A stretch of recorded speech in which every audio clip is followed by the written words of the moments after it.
You know, everything looks like the 1929 crash. Everything looks like we're going to go to World War II. Everything looks like 2001 all over again. Yes, those things happen, but things go on. And if you bought tech stocks after 2001 crash, you'd be very, very wealthy indeed. Most people were thinking, but everyone was very nervous over this next 3-month period about what happens to the economy.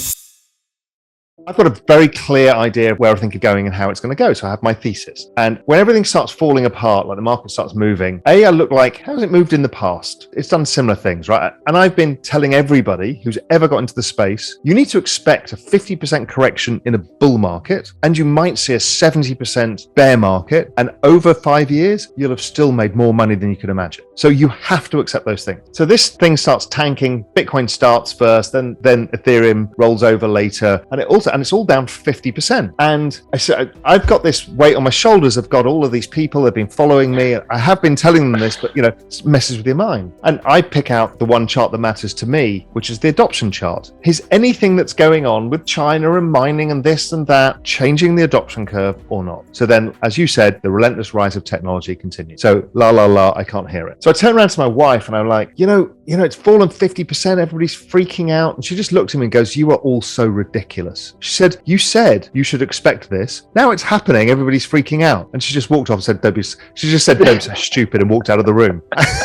And I'm like, yeah. Twitter is sometimes, or Reddit, or whatever forum you're on, is sometimes your enemy. And sometimes you just need to turn that off. Now, it's been the same with investing in Amazon, right? The reason Bezos is so wealthy is because he was probably one of the only people in the world who had Amazon shares from the beginning and never sold them. Because it went down 95% in 2001 too. It's had several 60% falls, and it still made him the richest man in the world. This is what exponentiality looks like. And for people who are a little more savvy, there's a magic trick to everything to keep your sanity in this, because this stuff goes like this, and then it does this, and you'll see there's like free charting almost on every platform now, TradingView, something like that. Just change the scale to a logarithmic scale. And what you'll find is, like, you look at Facebook, it goes like this. You look at Amazon, it goes like this, right? And it always feels like, I can't buy this. This has gone up too much. That fear that you had at 52,000, right? But that's real. Change it to a log chart and it's a beautiful trend. And you realize it's all noise. And yes, those movements can be 50%, 60%, but it's just moving in that lovely little trend. Facebook has done that since 2012, never deviated. Nor has Apple, nor has Microsoft, nor has Google. None of these have. Not even Tesla, and nor has Bitcoin, and nor has Ethereum. They're all network effects, and they're priced in the same way. They're all exponential in nature, which we can't get our heads around until you put it on a log chart and it makes you calm down.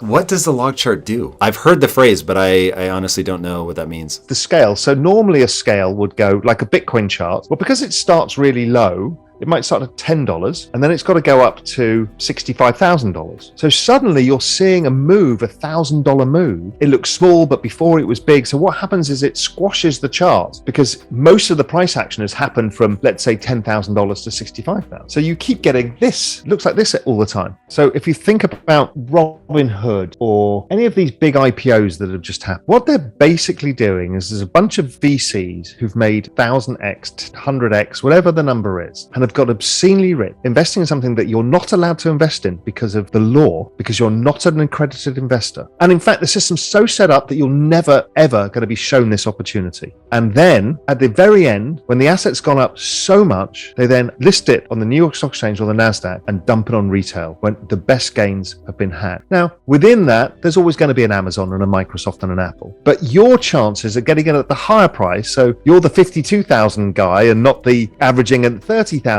your probability of success is always lower than those guys. So the system is against you. In this, the institutions are being held back by regulation and can't do it, but we're not. And we know that they have a lot of money because it's actually our pension. And so they're going to put our pensions in this in the end. Well, we might as well make money from them coming into the market later and driving up prices ridiculously, because that is what's going to happen. Once this ETF is listed, every RIA in America is going to be advising their clients to buy the Bitcoin ETF and the Ethereum ETF, and it'll drive another $500 billion of price appreciation.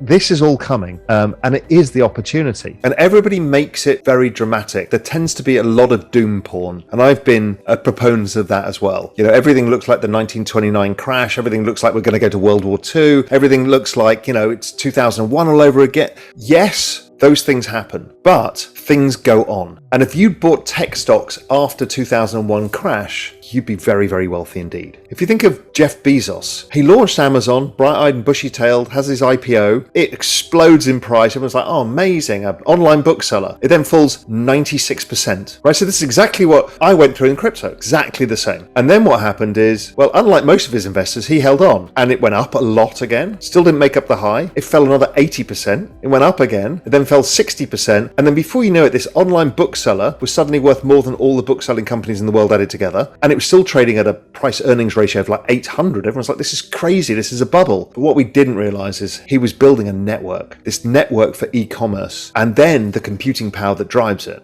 And so over time, Amazon just did that. And these are the things you need to think about in this is where are we in the volatility and is this going to survive? Those are the two questions. And if the long-term trend is there, then you should be buying into all of this. What are the smartest people buying right? Anything? Are they sitting in cash? Are they moving on something? Are There is a lot for of a signal? There's a lot of cash. So I have my global macro investor roundtable, which is a bunch of my subscribers from my kind of very high-end institutional research service, a bunch of the world's most famous hedge funds, family offices, asset management firms, and we all have this little enclave here in the Cayman Islands with a lot of wine and a lot of discussion and trade ideas and stuff like that. And generally people are a lot in cash. The real estate developer guys, the kind of wealthy guys who were in real estate as their primary thing, a lot of them had sold quite a lot. Then the hedge fund guys were very concerned about recession, but were looking, and so they were buying, let's call it cash, bonds, cash, anything to kind of just not be involved in risky assets like stocks and stuff. But they were looking for the opportunity for the other side, which is what is that opportunity? And that opportunity was technology, crypto, and commodities. Commodities have gone up a lot recently, but we've got this, it's this greening thing that's going on, right? We're going to green the world. We have the political willpower to do it, and it's going to happen faster than the market can take. And that means we underinvest in mining stuff and we overinvest in battery technology, wind farms, solar farms, right? And the idea is eventually you accelerate this so much that it becomes the adopted technology and electricity becomes cheaper from doing it. The issue is there's not enough copper for the electricity we need to generate. So we're about to go into this enormous copper shortage. You don't notice it now because the economy's weakening and so less people demanding copper. But once we come through the other side of this, you're going to have this huge demand for copper. And it's a problem, but it's part of that green energy transition. Green energy transition also is going to require a lot of other stuff to build these wind farms, these solar farms, the hydrogen power,